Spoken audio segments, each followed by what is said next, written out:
Hab isi maxaa lagu dhahaa af Ingiriisi? Hug me. Hug me. Bara sagaal erey Ingiliisi maalin walba. Iraac maxaa lagu dhahaa af Ingiriisi? Follow me. Follow me. Itus maxaa lagu dhahaa af Ingiriisi?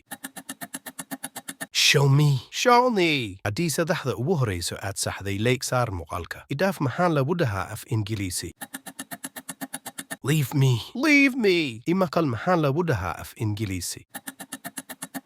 Hear me. Hear me. Xasuusi maxaa lagu dhahaa af Ingiriisi? Remind me. Remind me. Ijawaab maxaa lagu dhahaa af Ingiriisi? Answer me. Answer me. Ifiif maxaa lagu dhahaa af Ingiriisi? Push me. Push me. Iweydii maxaa lagu dhahaa af Ingiriisi? Ask me. Ask me. Mida ugu dambeyso iga fogow maxaa lagu dhahaa af Ingiriisi? Haddaa jawaabta taqaanid nagu soo qor qaybta falada mahadsani.